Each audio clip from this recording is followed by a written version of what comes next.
दोस्तों, भारत में धरती के नीचे बहती है ये नदी। इसका रहस्य जानकर चौंक जाएंगे। भारत में एकमात्र ऐसी नदी है जो धरती के नीचे ही नीचे बहती रहती है। ये भी एक रहस्य है।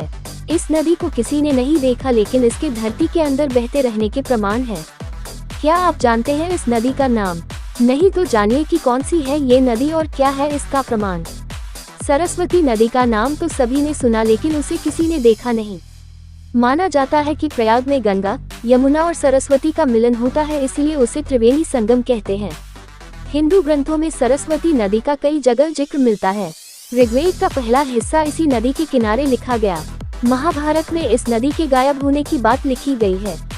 महाभारत में मिले वर्णन के अनुसार सरस्वती नदी हरियाणा में यमुनानगर से थोड़ा ऊपर और शिवालिक पहाड़ियों से थोड़ा सा नीचे आदिबद्री नामक स्थान से निकलती थी। ऋग्वेद में सरस्वती का अन्नवती तथा उद्गवती के रूप में वर्णन आया है। महाभारत में सरस्वती नदी के प्लेक्षुति नदी, वेद स्मृति, वेदवती आदि कई नाम हैं।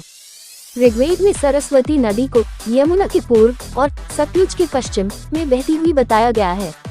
तांड्य और जैमिनीय ब्राह्मण में सरस्वती नदी को मरुस्थल में सूखा हुआ बताया गया है। महाभारत में सरस्वती नदी के मरुस्थल में विनाशन नामक जगह पर विलुप्त होने का वर्णन है।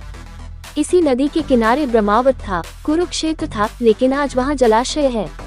प्राचीन काल में बहने वाली सरस्वती नदी के वैज्ञानिक प्रमाण मिल गए हैं और वैज्ञानिकों के अनुसार हिमालय में आदिबद्री से गुजरात में कच्छ के रण से होकर धौलावीरा तक करीब 4,500 किलोमीटर तक जमीन के भीतर विशाल जल भंडार का भी पता चला है, जिससे हरियाणा, पंजाब, राजस्थान और उत्तरी गुजरात तक के क्षेत्र की प्यास बुझाई जा सकती है।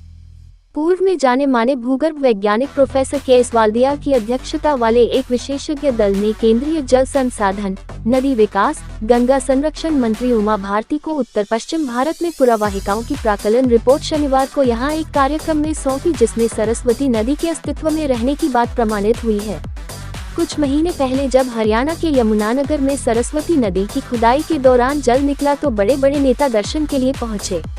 अब हरियाणा के 3 जिलों में सरस्वती नदी का प्रवाह क्षेत्र मानते हुए 260 किलोमीटर में खुदाई की तैयारी हो रही है। हरियाणा में खुदाई में जो पानी मिल रहा है वो सरस्वती नदी का है या नहीं, इसकी जांच पड़ताल के लिए केंद्र सरकार ने एक टास्क फोर्स गठित की है। लेकिन कहा यह भी जाता है कि करीब 10,000 साल पहले सरस्वती नदी के किनारे लोग रहते थे। ऐसे में सवाल उठता है कि आखिर 1500 किलोमीटर में बहने वाली सरस्वती नदी लुप्त कैसे हो गई।